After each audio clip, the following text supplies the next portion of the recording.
Voilà, je vous souhaite la bienvenue ce matin, que nous puissions passer un temps béni dans la présence du Seigneur.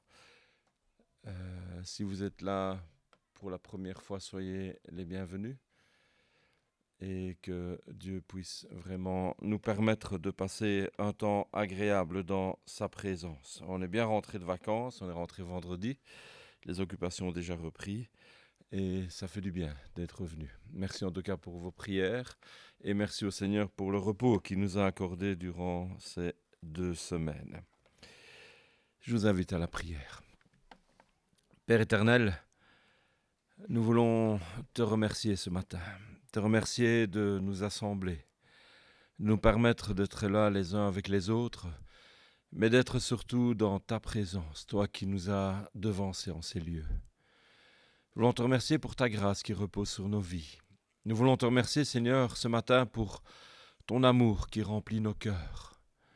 Cet amour que tu nous as manifesté dans la personne de Jésus, qui est venu pour nous apporter la lumière, faire lumière sur nos vies, nous qui étions dans les ténèbres.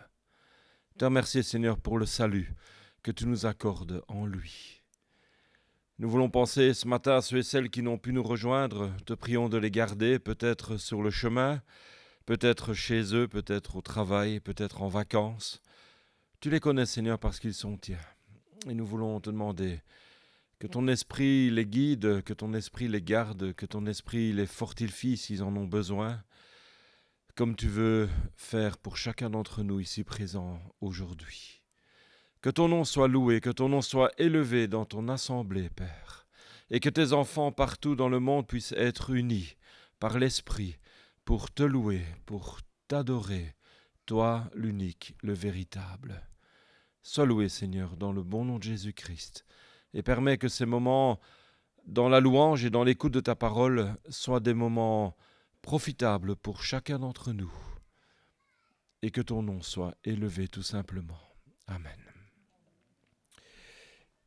Je chanterai gloire.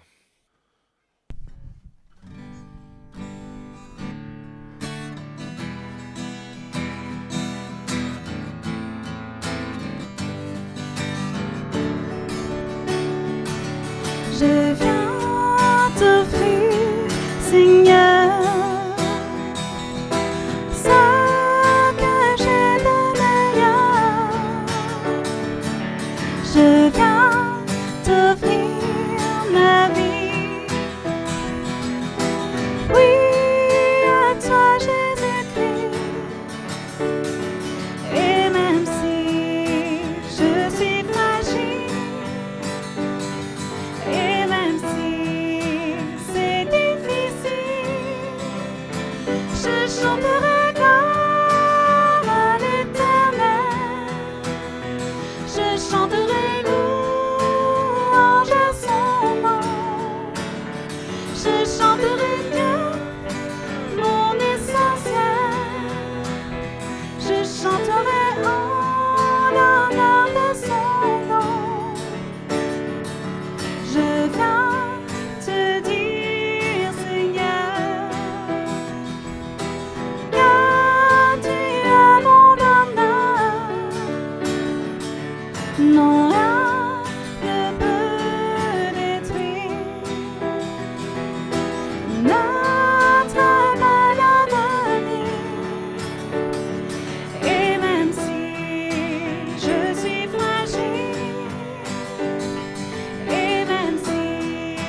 Alors j'avais presque oublié, je vous remets les salutations de Marc et Francine qui vont bien. Je pense que là, ils sont vraiment chez eux, dans le sud, et que comparé à l'année passée, lorsqu'on est passé chez eux, c'était bien pour nous de les voir sereins, de les voir dans leur maison, avoir trouvé leur base, avoir trouvé leur vie là-bas, et d'être actifs toujours, aussi bien dans leur voisinage que dans l'église. Bonjour de Naïm aussi, qui est en France. Il est avec Marc pour le moment, en formation, dans le cadre de son ministère d'évangéliste. Et il vous salue chaleureusement. Une lecture dans les psaumes ce matin, c'est une lecture que j'apprécie énormément. Au chef des chantres, avec les flûtes, psaume de David. Prête l'oreille à mes paroles, ô Éternel. Écoute mes gémissements. Sois attentif à mes cris, mon roi et mon Dieu. C'est à toi que j'adresse ma prière. Éternel, le matin tu entends ma voix, le matin je me tourne vers toi et je regarde. Car tu n'es point un Dieu qui prenne plaisir au mal, le méchant n'a pas sa demeure auprès de toi. J'aime ces quelques versets du psaume 5 parce que ils me disent tout simplement un peu qui je suis. Avec l'âge, on gémit toujours un peu plus. J'ai mal par-ci, j'ai mal par-là. Et je me dis, le Seigneur, il sait ce que je vis. Il sait qui je suis. Et j'ai pas de souci à me faire. Il prête l'oreille à mes paroles. Quoi que je puisse venir lui dire, je sais qu'il est là. Il est attentif à mes cris, parce qu'il est mon roi, il est mon Dieu. Et c'est pas chez quelqu'un d'autre que je vais me plaindre ou que je vais gémir, c'est chez lui, parce que il est ma retraite, il est celui vers qui je peux venir tout simplement. Et puis ce qui est intéressant, c'est que le matin, Seigneur, tu entends ma voix. Le matin, je peux me tourner vers toi et regarder. Le matin, je peux me tourner vers toi et attendre ce que tu as à me dire, attendre ce que tu as à me proposer pour ma journée. La meilleure nourriture possible, c'est toi qui la détiens et c'est toi qui veux me la donner. Et si le matin, je viens te partager cette journée et te dire, Seigneur, je veux qu'elle soit tienne et je veux la vivre pour toi, alors je suis prêt à prendre ce que tu me donnes. Parce que tu es un Dieu qui prend plaisir au bien, mais pas au mal. Alors ce matin, soyons encouragés par ce psaume et que chaque jour de cette semaine qui commence, nous puissions prendre le temps de venir dans la présence de Dieu. Non pas seulement pour lui parler, mais pour l'écouter. Être disponible pour lui.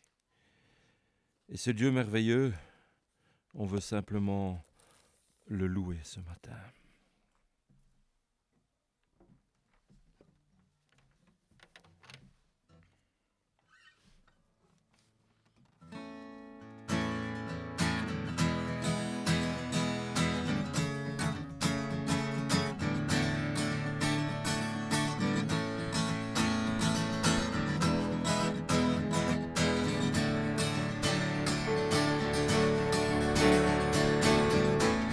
Béni soit ton nom, là où tu donnes l'abondance et déverses ta bienveillance. Béni soit ton nom. Et béni soit ton nom, quand ma vie traverse un désert, quand je marche en terre inconnue. Béni soit ton nom.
Et puis des psaumes, on en a plus qu'un par jour si on va par mois. Combien de psaumes dans la Bible? Chaud pas chaud pour vous, madame. 150. Et on arrive presque à la fin. On est au début, le 5e, et on en laisse 5 après, 145. Louange de David, je t'exalterai, ô mon Dieu, mon roi, je bénirai ton nom, à toujours et à perpétuité. Chaque jour, je te bénirai, je célébrerai ton nom à toujours et à perpétuité. L'Éternel est grand et très digne de louange, et sa grandeur est insondable. Que chaque génération célèbre tes œuvres et publie tes hauts faits. Je dirai la splendeur glorieuse de ta majesté, je chanterai tes merveilles. Sommes-nous prêts ce matin à dire toutes ces bonnes choses de Dieu au sein de l'Assemblée? Sommes-nous prêts ce matin à dire, ok, je suis un de ceux, une de celles qui sommes appelés à l'exalter, à le bénir, à le célébrer. Alors je vous invite ce matin par de courtes prières. Quelques mots suffisent pour louer Dieu, à apporter notre adoration et notre louange au Seigneur. Louons-le librement, derrière nos masques certainement, mais louons le Seigneur de tout cœur ce matin. Éternel, tu es grand et très digne de louange. Chaque génération célèbre tes œuvres. Père, je veux te remercier spécialement ce matin pour ce temps de vacances que tu nous as accordé à Barbara et à moi. Te remercier d'avoir permis de se ressourcer, simplement, en partie du moins, en regardant tes œuvres. Ces paysages magnifiques par lesquels on a pu passer, que ce soit des montagnes, des mers, des lacs, des vallées, des paysages qui font rêver, nous disent tout simplement que tu es grand et nous permettent de trouver en toi vraiment toutes les forces, tout le courage, Seigneur, pour continuer à vivre ici-bas, malgré toutes les difficultés que l'on peut rencontrer. Merci parce que tu es celui qui est digne de recevoir notre adoration, notre louange. Que ton nom soit élevé, Seigneur, parce que tu es Dieu et qu'il n'y en a point d'autre comme toi. Ouvre nos cœurs aussi à ta parole ce matin, que nous puissions t'écouter, mais te recevoir au fond de nos cœurs pour pouvoir vivre selon ton enseignement. Amen. Et juste avant d'écouter la parole qui nous sera apportée par Barbara aujourd'hui, moi je prolonge un peu mes vacances, on veut prendre ce cantique qui dit « Je te donne mon cœur, il ne m'appartient plus ». Et si on vient dans la présence de Dieu en lui disant « Voilà Seigneur, je te donne ma vie », on se met dans une attitude où on est prêt à recevoir de lui ce qu'il va nous apporter.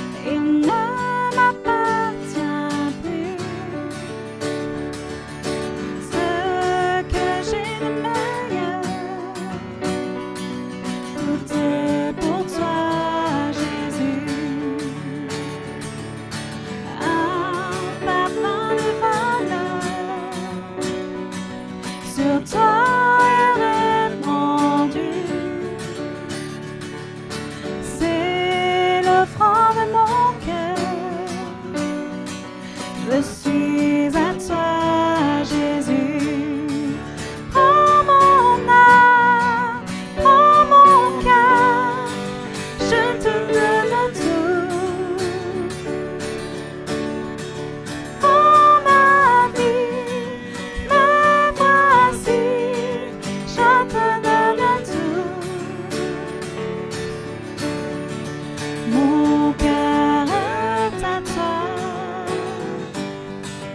tout à toi. Oh mon âme, oh mon cœur, je te donne tout. Oh ma vie, me voici, je te donne tout. Mon cœur est à toi, tout à toi.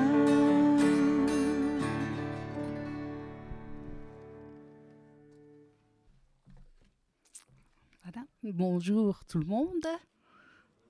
On est content d'être revenu chez nous, effectivement, et je suis contente aussi de pouvoir vous apporter le message que j'ai préparé. Alors, pour commencer, j'ai quelques questions pour vous. Libre à vous d'y répondre dans votre cœur ou non. Alors, qui d'entre vous ne veulent pas avancer dans la vie?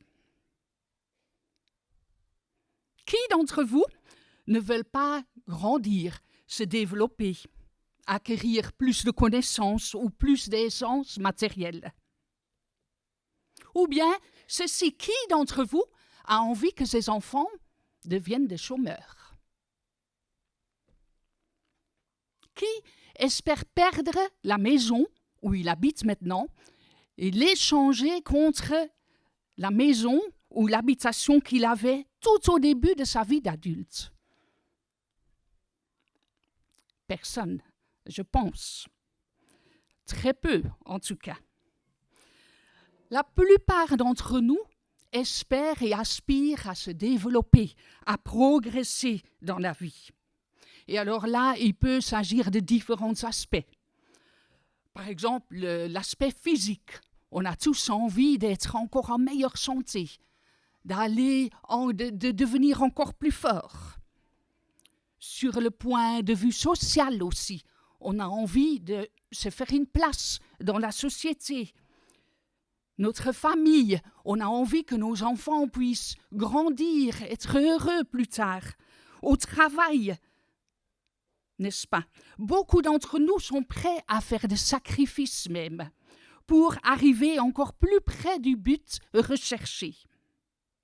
Par exemple, non, on ne va pas partir en vacances cette année, mais on va mettre cet argent de côté pour faire des travaux à la maison.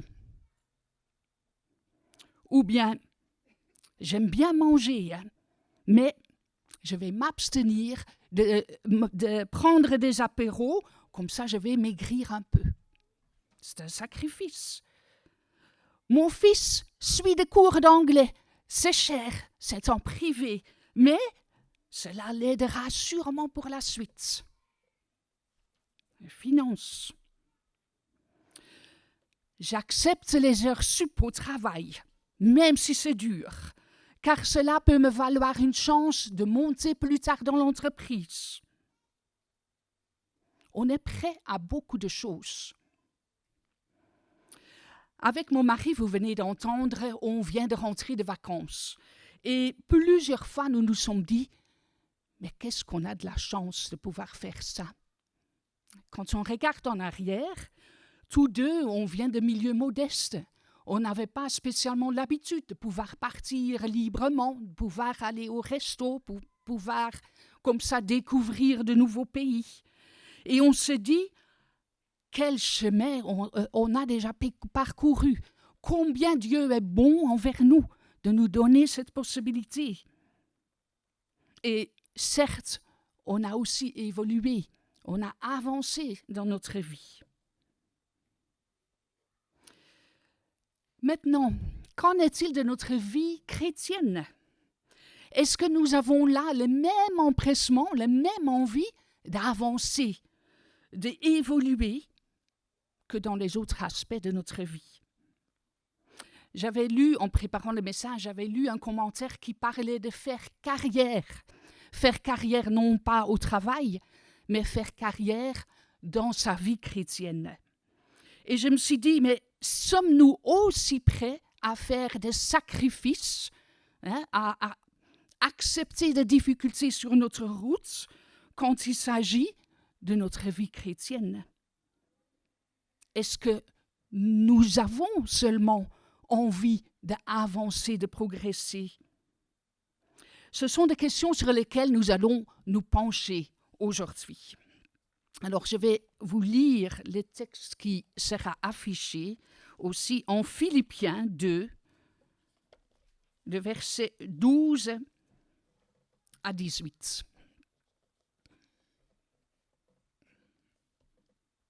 C'est Paul qui écrit. « Mes chers amis, vous avez toujours été obéissants. Faites donc fructifier votre salut avec crainte et respect. Non seulement quand je suis présent, mais bien plus maintenant que je suis absent. Car c'est Dieu lui-même qui agit en vous pour produire à la fois le vouloir et le faire, conformément à son projet plein d'amour. Faites tout sans vous plaindre et sans discuter, pour être irréprochables et purs, des enfants de Dieu sans tache, au sein d'une humanité corrompue et perverse. Dans cette humanité, vous brillez comme des flambeaux dans le monde, en portant la parole de vie. Ainsi, lorsque viendra le jour du Christ, vous serez mon titre de gloire, la preuve que je n'aurai pas couru pour rien et que ma peine n'aura pas été inutile. Et même si je dois m'offrir comme une libation pour accompagner le sacrifice que vous offrez à Dieu, c'est-à-dire le service de votre foi, je m'en réjouis. Et je me réjouis avec vous tous. Vous aussi, de la même manière, réjouissez-vous et réjouissez-vous avec moi. Paul écrit cette lettre à l'église de Philippe vers l'an 61. Paul avait un grand attachement à eux. Il avait visité, c'était une colonie romaine à l'époque, visité Philippe pour la première fois durant son deuxième voyage missionnaire. Et à l'époque, il n'y avait qu'un petit nombre de Juifs à Philippe. Ils n'avaient même pas de synagogue. Pour célébrer leur culte, ils s'assemblaient en dehors de la ville, au bord d'une rivière. Et c'est là que Paul vient prêcher l'évangile de paix. Et sa prédication bouleverse rapidement certains Juifs qui se convertissent et deviennent chrétiens. Paul visitera plus tard une seconde fois cette église et le petit nombre de nouveaux chrétiens s'est déjà beaucoup agrandi. Paul ne les oublie pas et l'Église ne l'oublie pas non plus. On sait par des textes bibliques que les Philippiens se sont débrouillés plusieurs fois pour envoyer des dons, une aide financière à Paul quand il était dans le besoin. Au fait, durant la rédaction de cette lettre, Paul est emprisonné à Rome. Il est en prison lorsqu'il écrit à ses frères et sœurs à Philippe. Et il leur adresse sa lettre plein de recommandations et de conseils bien intentionnés, car Paul a tant envie que les chrétiens de Philippe puissent grandir, même en son absence, qu'ils puissent à leur tour porter du fruit. Et en son absence, il les encourage de veiller eux-mêmes à leur croissance chrétienne. Alors on va prendre, au fait, il y a 4 recommandations, 4 conseils que Paul donne et nous donne aussi, en quelque sorte. Au verset 12 d'abord, il est écrit « Faites fructifier votre salut ».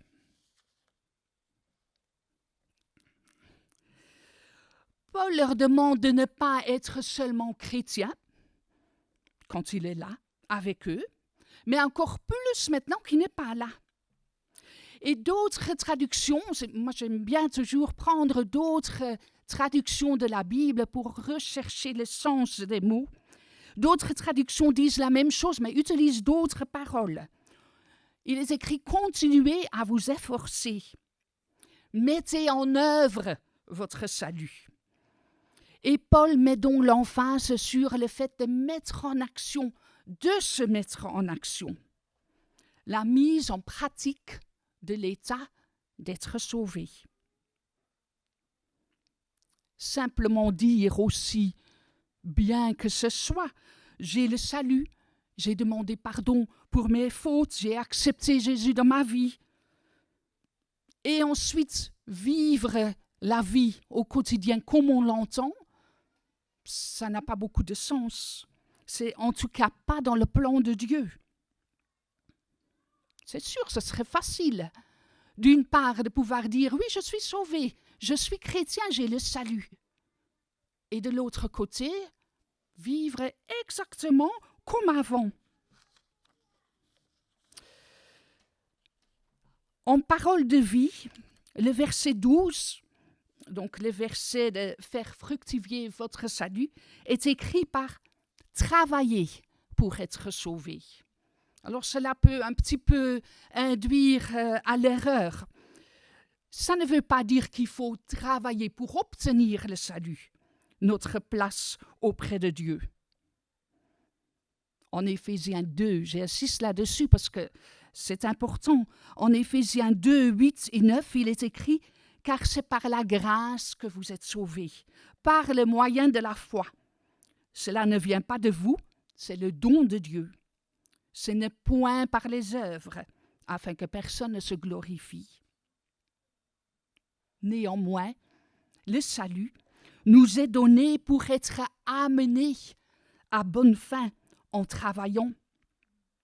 Le salut n'est pas une finalité fixe, mais une finalité pratique.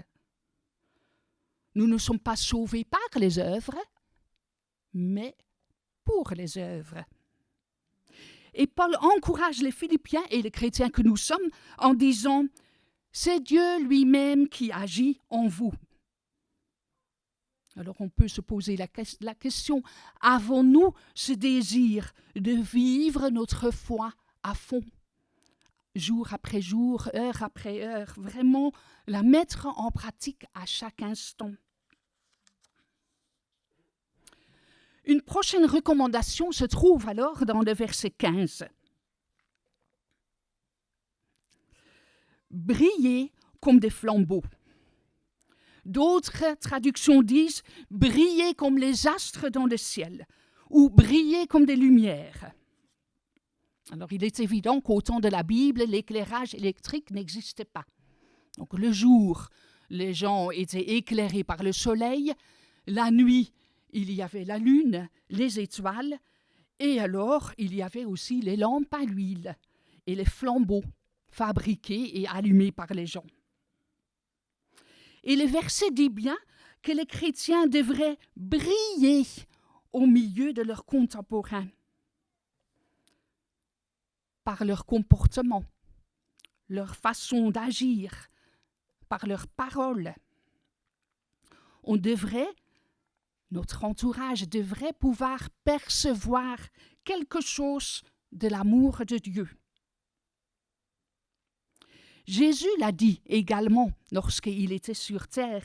En Matthieu 5, verset 14, il est écrit « Vous êtes la lumière du monde. » On n'allume pas une lampe pour la mettre sous un seau, mais on la met sur le chandelier pour qu'elle éclaire. Alors, être chrétien, avoir accepté Jésus dans sa vie, appartenir à Dieu, parce qu'on a accepté le pardon que Jésus nous offre, c'est très bien. Mais si personne dans notre entourage, dans notre vie, constate dans notre vie l'amour de Dieu, alors on n'a aucun impact. Ce n'est pas ça ce que la Bible nous enseigne. La lumière sert à éclairer, à illuminer, à guider, à réconforter. Posons-nous la question, est-ce que je suis réellement en train de briller comme un flambeau dans ma vie? Est-ce que les gens autour de moi constatent simplement que je suis quelqu'un d'aimable, de gentil? Ou bien est-ce qu'ils connectent ça à ma foi chrétienne?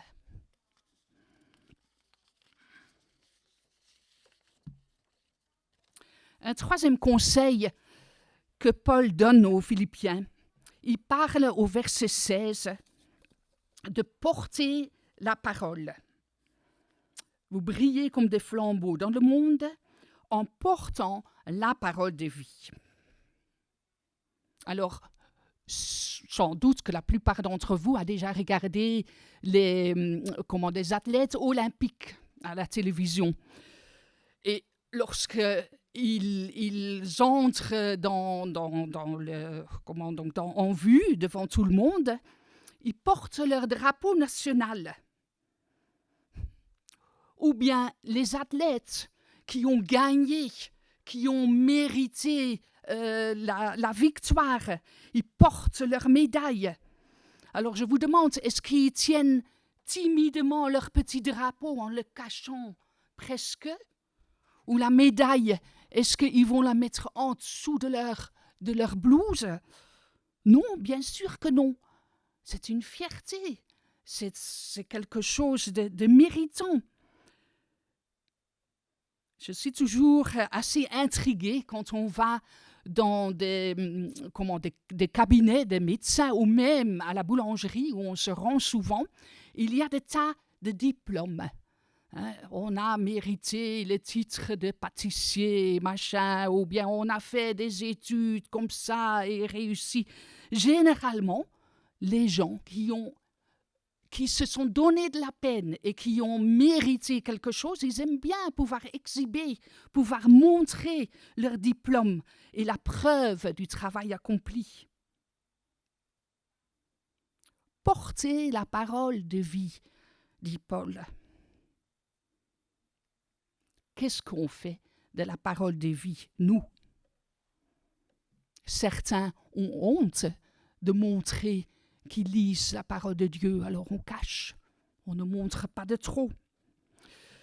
Quand on a des invités à la maison, peut-être qu'on est un peu gêné quand il y a trop de choses chrétiennes, surtout si ce sont des gens assez critiques. La version néerlandaise de ce verset, de porter la parole, dit qu'il faut tenir la parole, qu'il faut s'accrocher à la parole. Cela ne veut pas nécessairement dire qu'il faut réellement la tenir en main, mais qu'il faut porter en nous cette parole. Où doit-on la porter? Eh bien, dans notre cœur, dans notre vie, dans notre comportement. Psaume 119, 11 dit « Je serre ta parole dans mon cœur, afin de ne pas pécher contre toi. » Et Paul voulait sans doute encourager les Philippiens à se tenir du côté de la parole de Dieu. Combien d'entre nous portent la parole de Dieu comme un étendard, comme une médaille? Combien ont soif de grandir dans la parole et décident de mettre d'autres choses dans leur vie de côté afin de s'y plonger davantage? Au verset 17, Paul parle du sacrifice, le sacrifice du salut qu'on va pouvoir offrir à Dieu, le service de votre foi. Alors, servir, c'est un thème récurrent qui revient tout le temps dans la Bible, aussi bien dans l'Ancien comme dans le Nouveau Testament. Dans l'Ancien Testament, on parle beaucoup de servir Dieu, de mettre des choses de côté. Et Jésus souligne le fait que les vrais chrétiens sont des serviteurs les uns auprès des autres et les serviteurs de Dieu. Il a donné lui-même l'exemple en lavant les pieds de ses disciples, travail normalement réservé aux plus humbles. Servir, c'est pas facile. On aime mieux être servi que de servir. Et c'est sûr que pendant nos congés, j'ai pris un réel plaisir à me faire servir. Mais ici, Paul parle du service de la foi, en bien remarquant que c'est un sacrifice. Il dit aux Philippiens, « Restez fidèles à la parole de Dieu. Je ne me serai pas donné de la peine pour rien. Le jour où Jésus reviendra, je reviendrai, je pourrai être fier de vous. Vous pourrez donner votre foi comme un sacrifice à Dieu. Et je peux vous dire qu'il est certain que si nous choisissons de mettre notre foi en avant en toutes circonstances, eh bien, cela demande des sacrifices. Peut-être le sacrifice de votre temps qu'on a envie de pouvoir utiliser comme on veut. Peut-être sacrifier des amitiés, des gens avec qui on aime bien être, mais qui, quand on y réfléchit bien, ne nous amènent pas à de bonnes choses. Peut-être sacrifier une certaine popularité au sein de notre cercle de connaissances quand on proclame haut et fort qu'on est chrétien, qu'on croit à la parole de Dieu. Ouais, t'as vu, celle-là, c'est un sacrifice. Vous seul, vous pourriez savoir de quel sacrifice il va s'agir dans votre vie. Nous sommes tous différents. Ce qui est intéressant de remarquer est le fait que Paul présente le fait de faire ce sacrifice au nom de notre foi. Ce n'est pas comme une pénitence, comme une charge énorme. Il présente cela comme un sujet de joie. Réjouissez-vous.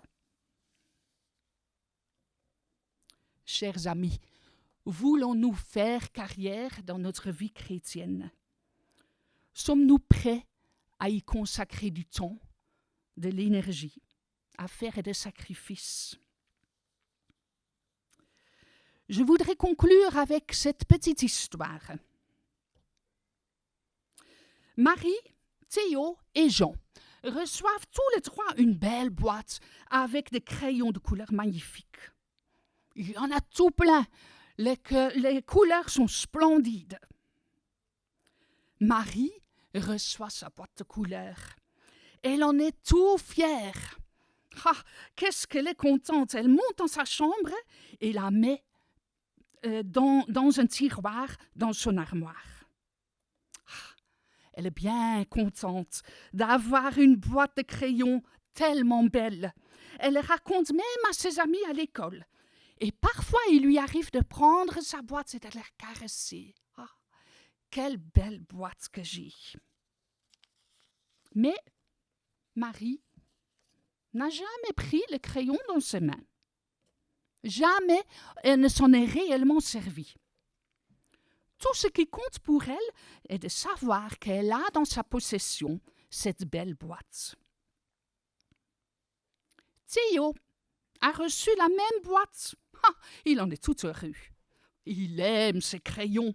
Et au début, Théo les a utilisés plusieurs fois en essayant de dessiner les choses qu'il avait en tête sur papier. Mais ce dessin ne lui semblait pas très réussi. Et au bout de quelques essais, il a préféré s'en abstenir pour ne pas être déçu. Il lui arrive encore de rares moments de sortir ses crayons pour faire quelques traits, mais sans réel intérêt et sans qu'il se donne vraiment de la peine. Il nous reste Jean. Jean aussi a reçu la même boîte de couleurs et il en est tout heureux lui aussi. Il s'est empressé de l'ouvrir, d'essayer toutes les couleurs, une par une, et il s'est mis à dessiner. Oh, au début, il avait de la peine, vous savez, Théo. C'est pas facile. Faute d'habitude, faute d'entraînement. Ses dessins n'étaient pas toujours bien jolis.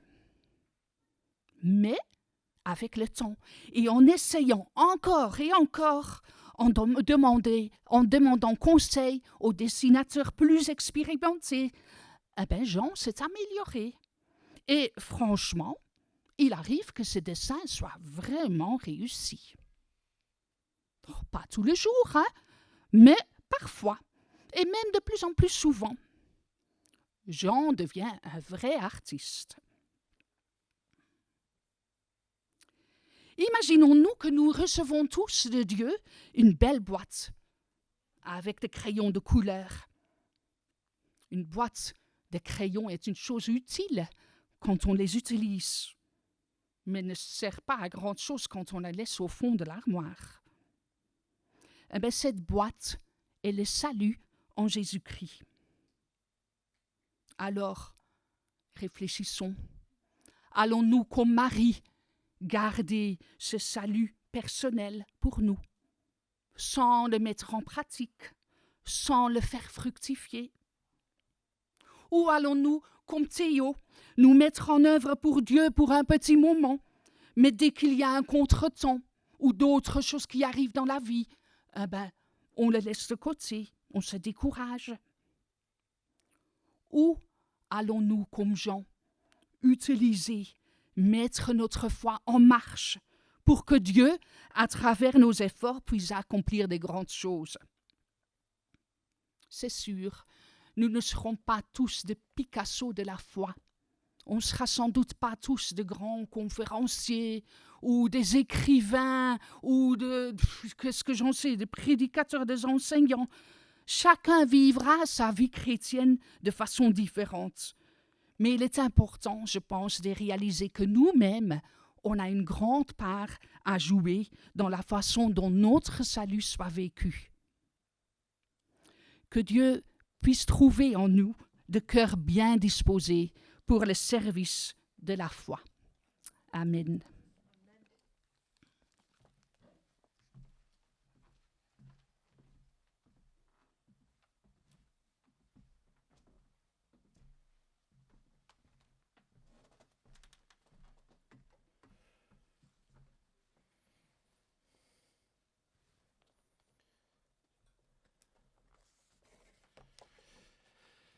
Merci pour ce message.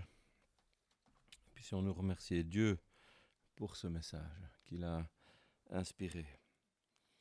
On veut prendre un chant qui va un peu nous permettre de conclure cette écoute de la parole qui dit « Abba Père, je veux être à toi seulement et ma volonté soumettre à toi constamment.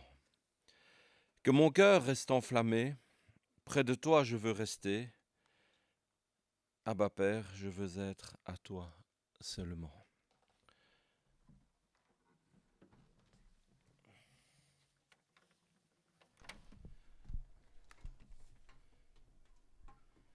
Que nous puissions prendre ce cantique non pas par plaisir de chanter à la gloire de Dieu, mais comme une prière où nous voulons confier nos vies au Seigneur.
Et on se pose peut-être des questions sur comment briller, comment partager ce salut. Si tout va bien, si les normes le permettent, en tout cas, début octobre, on aura la visite de Thomas Odap, si je ne me trompe pas dans son nom, qui est un des formateurs de France Évangélisation, comme Emmanuel Mannheim, qu'on a reçu il y a 1 an déjà presque. Et il viendra nous apporter un module de formation et de réflexion sur le partage de ce salut. On arrive déjà à la fin de notre culte. Dimanche, nous aurons toujours notre culte à 10h30. Et oui, il faut toujours s'inscrire, ça n'a pas changé. Donc, vous pouvez réenvoyer vos SMS chez moi, puisque Aïcha ne sera pas là la semaine prochaine. Mais que vous n'attendiez pas le dernier moment non plus pour vous inscrire. C'est plus facile pour remplir les listes et les avoir prêtes. Un anniversaire cette semaine. Lucie. Mamie Lucie. Joyeux anniversaire à toi et que ta vie puisse aussi être dédiée au Seigneur et qu'il en fasse ce qu'il veut. Te donner plein de bonnes choses en tout cas. Voilà pour ce qui est des annonces. Je rappelle aussi que vous pouvez, si vous l'avez avec vous, déposer votre offrande dans la boîte qui se trouve à la sortie, qu'il faut vous rincer les mains avec le gel hydroalcoolique avant de sortir et ne pas enlever vos masques et ne pas traîner dans la salle de culte. Que le Seigneur vous garde, vous bénisse durant cette semaine et moi aussi, donc nous bénisse durant cette semaine, qui nous permettent de rester proches de lui en toutes circonstances, dans la joie comme dans l'épreuve, et que nous puissions, comme on l'a lu à l'entrée de ce culte le matin, prendre cette bonne résolution de se tourner vers lui, de le regarder, de l'écouter et aussi de lui parler. Que Dieu vous accompagne chacun et chacune.